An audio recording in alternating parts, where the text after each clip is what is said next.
Good evening. Good evening. अचानक आप बिना बताए हुए? बताकर तो मेहमान आते हैं। मुझे तो ऐसे लगता है कि जैसे ये आश्रम ही मेरा है। बेशक, लेकिन आप बेवक्त इस तरह से इसलिए पूछ लिया। बेवक्त आने पर ही तो सच्चाइयों का पता चलता है कि काम बराबर हो रहा है या नहीं, फंड्स ठीक से यूटिलाइज हो रहे हैं या नहीं। शाह साहब तो बाहर गए हुए हैं। हाँ, शाह साहब तो बाहर गए हुए हैं, सारे आश्रम की जिम्मेदारी मेरे सर पर डालकर। शाह साहब तो इत्मीनान से घूमते फिरते हैं, कहते हैं कि तुम्हें जो करना है करो, आश्रम को जैसे चलाना है वैसे चलाओ। और हां, चेयरमैन की पावर भी तो मुझे दे दी है उन्होंने। उन्हें आप पर बहुत भरोसा है। You are right. अब देखिए ना, उस भरोसे को मेंटेन करने के लिए मुझे कितनी देर तक बाहर भटकना पड़ता है। उन्होंने तो सारी जिम्मेदारी मेरे सर पर रख दी है, पर निभानी तो मुझे ही पड़ेगी ना। एनीहाउ, मैडम, वो डेली ड्यूटी वाला रजिस्टर और फंड्स के अकाउंट की फाइल तो दिखाइए जरा। ओके। इस आश्रम का माहौल तो बड़ा रंगीन लगता है। शर्मा, बिहेवियर जरा। ये लीजिए और बैठकर इत्मीनान से पढ़िए। मैं तब तक ठंडे का इंतजाम करती हूँ। ओके?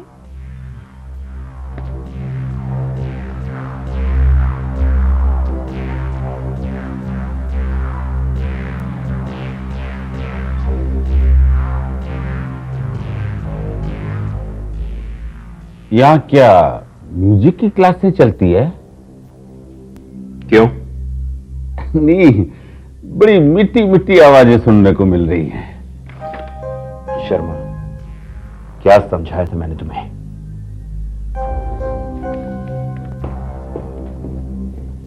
आओ सुजाता।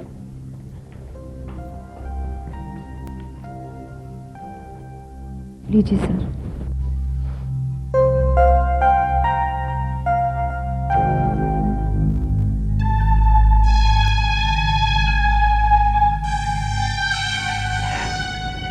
Thank you.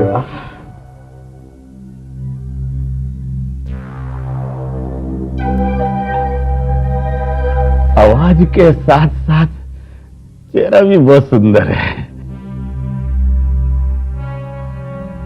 इतनी दूर से जरा पास आकर के दो।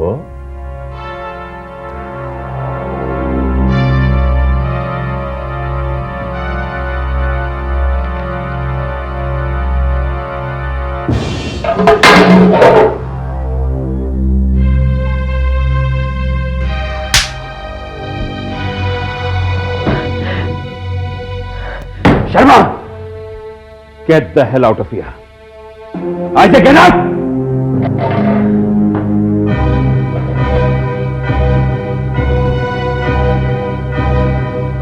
कौन था ये बदतमीज आदमी? मैं उसकी तरफ से माफी मांगता हूं। वो जो भी था,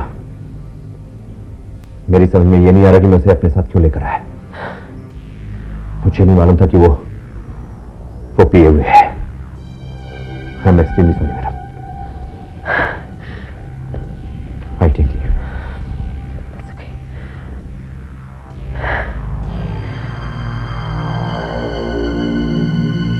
अरे भाई, पूरा दिन का भूखा हूं, रोटी मिलेगी?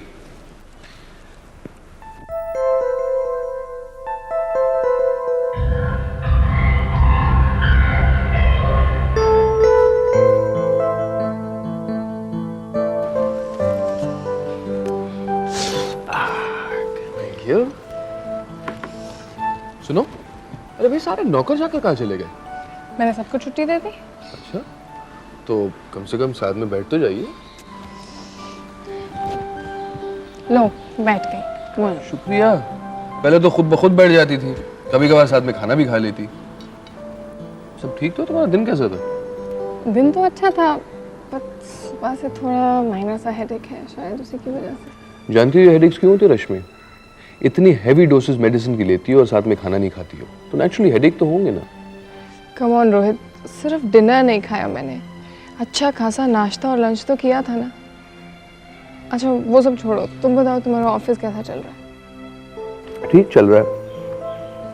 दरअसल मेन स्टाफ जो है उन्हें बदला है ना, तो नेचुरली थोड़े बहुत प्रॉब्लम तो होंगे, but it's a part of life. चलो शुक्र करो कि तुम्हारे स्टाफ में कोई गलत आदमी नहीं है और भगवान ने सही मौके पे हमें उस बिल्डिंग के बारे में भी खबर दे दी थी, नहीं तो बेकार की कंट्रोवर्सी हो जाती। मैं उस बिल्डिंग के बारे में बिल्कुल सोचता ही नहीं हूँ, क्योंकि जब सोचता हूँ ना तो दिल जलता है मेरा। मेरा उसूल है कि कम कमाओ लेकिन इज्जत की कमाओ। अच्छा तो मैं तुम्हारे 2 मिनट में चपाती लेके आती हूँ।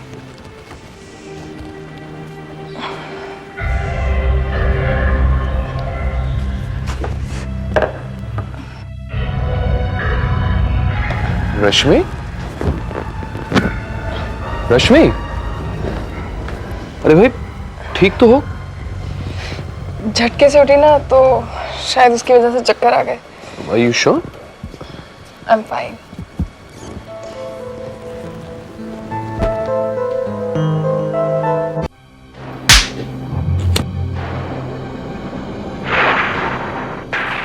वहां मेरा कुछ तो मोल था, लेकिन यहां तो मेरी 2 कौड़ी की भी इज्जत नहीं है। सारी औरतों के सामने मेरे को थप्पड़ मार दी। अरे थप्पड़ तो दंदना के मैं भी मार सकता था, फिर इंजीनियर साहब की इज्जत क्या रह जाती? नहीं नहीं नहीं, मेरी यहां बिल्कुल नहीं जमेगी। मैं रोहित राजधानी के पास वापस जाऊंगा। पैसे कम मिलेंगे तो चलेगा, इज्जत तो पूरी मिलेगी मुझे। मैं रोहित के सामने कान पकड़ करके माफी मांगूंगा। स्टैम्प पेपर पर जिंदगी भर की वफादारी लिख दूंगा। और हां, उसके खिलाफ क्या क्या साजिश चल रही है, सारी पोल खोल दूंगा मैं।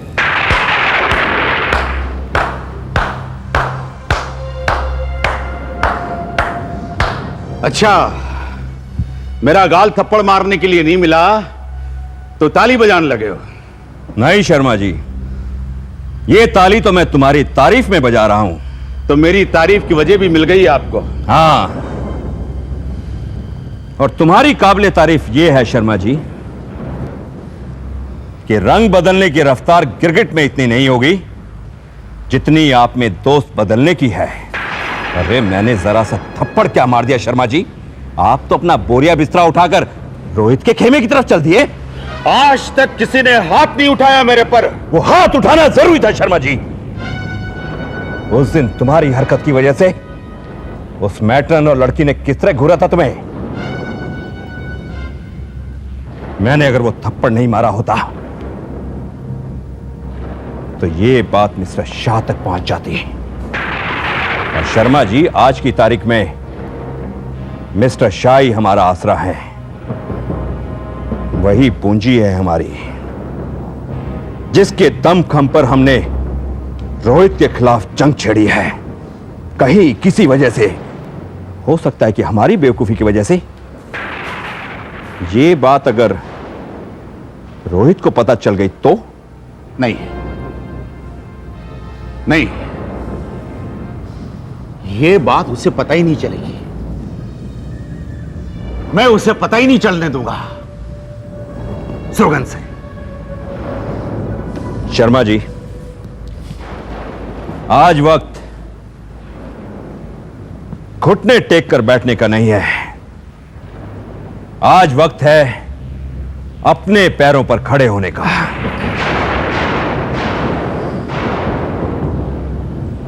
हाँ शर्मा जी,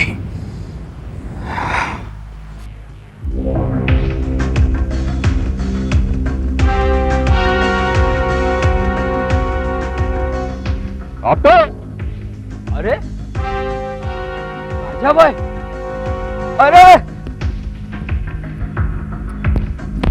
अरे राजा भाई, राजा भाई आप इधर आज क्या लफड़ा करने गए क्या? ए हफ्ते हाँ? राजा आज इधर लफड़ा करने नहीं आया। अरे तुम लोग के लिए खुशखबरी लेके आए रे, बुला सबको।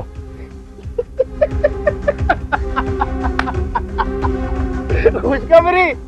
झोपड़पट्टी में खुशखबरी? क्या मजाक कर रहे ले राजा भाई? ए तू क्या समझता खुशखबरी अपने आप चल के आती है रे? अरे मैं लेके आया हूँ, तुम लोग सबकी किस्मत खुलने वाली है। अरे तुम सबको पक्के फ्लैट मिलने मालूम है, मालूम? पक्के फ्लैट? लेकिन वो कैसे? ए एड़े, तू क्या समझता मैं बार बार सबको बताऊंगा? जाके बुला के ला, तब एक बार बताता हूँ। ठीक है। ए तोमर, ए जा रहे सबको बुला के लेके आ। राजा भाई आया है, खुशखबरी लेके आया है, सबको बुला के लेके आ। राजा भैया सबको बुलाया, जरूर कोई लफड़ा होएगा। राजा भाई क्या बात है आपसे? काय कुछ चिल्ला रहा था? ये जाके सबको बुला के ले गया। राजा भाई सबको फ्लैट देने वाला है। अबे क्या बात करता है? फ्लैट?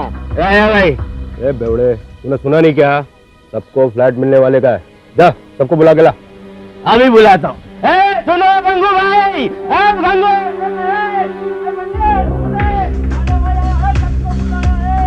काका लाला सब आप जल्दी आओ। अरे राजा भाई आया है, डरने की कोई बात नहीं है। आज कोई पंगा नहीं करेगा हमसे, वो अपने लिए खुशखबरी लेके आया है। अरे आजा भाई आजा। वो क्या है राजा भाई, तुम्हारी गाड़ी की आवाज सुन के ना सब अपने अपने घर में घुस गए। आएगा, सब लोग आएगा। हफ्ते हाँ। तू देखना, अगली बार जब ये लोग मेरी गाड़ी की आवाज सुनेंगे ना तो अपना सारा घर का काम धाम छोड़ के भागे चले आएंगे। अरे इन लोग को नहीं पता कि इनके संग क्या चमत्कार होने वाला है। लो आ गए सब लोग। भाई लोग, अभी तुम ही लोग बताओ, ये चमत्कार है कि नहीं? अरे 1 करोड़पति सेठ के दिल में एक दिन आया कि वो यहाँ की झोपड़पट्टी की जमीन खरीद कर तुम लोगों के नाम पे पक्के फ्लैट बनवाएगा। अरे अम्मा, पता नहीं तुम लोगों में से किसने ऊपर वाले से दुआ मांगी होगी कि उसने तुम लोगों की दुआ सुन ली। अरे वो सेठ यहाँ की जमीन खरीद कर तुम लोगों के नाम पे पक्के फ्लैट बनवा के तुम लोग को ऐसे दामों पे देगा कि तुम लोग सुनोगे तो दंग रह जाओगे। और वो शाह सेठ को क्या पड़ी है इतनी मेहरबानी करने की हमारे ऊपर? अरे दादा, उस सेठ का तो शौक है मेहरबानी करना। कभी वो अनाथों के लिए आश्रम बनवाता है, कभी मजबूरों के लिए तरह तरह की संस्था। ए तोमर, तुम लोग जाके पहले उस सेठ के बारे में पता करके आओ, उसके बाद मैं तुम लोग संग माथा फोड़ूंगा। अरे नहीं राजा भाई, पता क्या करना है? अपन सब लोगों को पता है ना उस सेठ के बारे में। नहीं राजा भाई, आप आगे बोलो। देखो भाई लोग, अपन साफ साफ लफ्जों में बोलता है, तुम लोगों को मेहरबानी की भाषा समझ में नहीं आ रही। ये लोगों के मगज में कुछ नहीं जाएगा राजा भाई, इन लोगों को अपन समझा डालेगा और इन लोगों की तरफ से अपन माफी मांगता है। ये सब लोग समझ जाओ, समझा? सुन आपके, तुम लोगों को कम से कम 1000 रुपए और ज्यादा से ज्यादा 2000 रुपए महीने की किस्त देनी, लेकिन वो भी अभी नहीं। एक बार जब तुम लोगों को मकान मिल जाए, बाकायदे तुम लोगों के नाम पर रजिस्ट्री होगी, उसके बाद तुम लोगों को चाबी मिलेगी, तुम लोग उसमें रहना शुरू कर दो। उसका आराम से 1000 रुपए महीना भरते रहो। वाह, एकदम झकास स्कीम है ना तोमर? एकदम झकास। एकदम सही है। अपनी तो लाइन बन जाएगी यार। जा जल्दी चाय लेके आ राजा भाई के, जा जल्दी जा। भाई एक बात पूछूं? नहीं, वो अपन को गुस्सा नहीं करने का। वो तुम्हारा दलाली कितना है? एड़े, अपन को तुम लोगों से एक भी पैसा नहीं चाहिए, समझे कि नहीं? अच्छा आपके, अब तुम और तोमर इन झोपड़पट्टी वालों की तरफ से इस जमीन के बारे में जो भी बातचीत होगी उसके लिए तुम लोग उस सेठ से मिलोगे। एक बार तुम लोगों को चाबी मिल जाए, तुम लोग आराम से उस फ्लैट में रहना शुरू कर दो। अपन को तुम लोगों से एक भी पैसा नहीं चाहिए, समझा? अरे क्या बात करते हैं राजा भाई, 1-2 हजार तो एकदम चिरकुट है, इतना तो हम लोग महीने में दे डालते। ये तो सचमुच चमत्कार हो रहा है हमारी जिंदगी में। ये शाह सेठ तो कोई अवतार बनकर हमारी जिंदगी में आया है। जीने के वक्त न सही, पर मरने के वक्त तो हमारे सर पर अपनी छत होगी। अरे बोलो शाह साहब की जय, शाह साहब की जय, राजा भाई की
रश्मि? रश्मि? रश्मि? रश्मि? रश्मि? अरे रश्मि? रश्मि? रश्मि आंखें खोलो रश्मि। रश्मि देखो रश्मि प्लीज मजाक मत करो, मुझे वाकई डर लग रहा है। रश्मि प्लीज रश्मि। रश्मि पल्स तो ठीक है। रश्मि रश्मि प्लीज रश्मि। रश्मि रश्मि रश्मि ये तो जान ही निकल गई थी रश्मि। अरे भाई तुम बिस्तर में थी, फिर ये अचानक नहीं, अचानक चक्कर सा आ गया। चक्कर सा आ गया? पर तुम जाग आ रही थी? रोहित, शाम से इस समय बहुत दर्द था। रात को अचानक बढ़ गया और झटके से मेरी नींद खुल गई। सर दर्द से फटा जा रहा था। पता है, ऐसा पहले कभी नहीं हुआ। पता नहीं अचानक क्यों। सर में इतना दर्द था कि मन कर रहा था सर को काट के धड़ से अलग करके फेंक दूं। तुम इतना सफर कर रही थी और तुमने मुझे जगाया तक नहीं? रोहित, तुम थके हुए घर आते हो, तुम्हारे ऑफिस में भी इतनी टेंशन है, तो मैंने सोचा जला दूंगा उस ऑफिस को और हर उस चीज को जो तुम्हारे और मेरे रिश्ते के बीच में आए। अचार डालता है उस ऑफिस को अगर तुम्हें कुछ हो जाता। सॉरी रोहित। आइंदा ऐसा कभी मत करना रश्मि प्लीज, वरना मैं तुम्हें कभी माफ नहीं करूंगा। मैं सॉरी।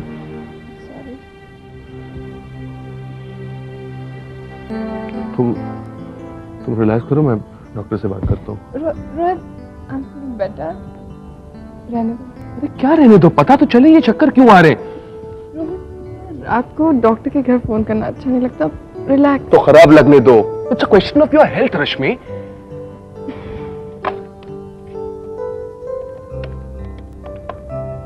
सिक्स 335 ना?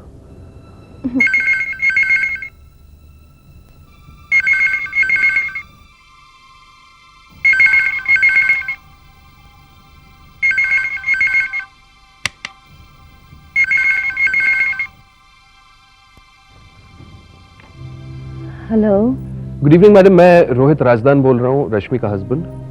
हाँ मिस्टर राजदान, बोलिए क्या बात है?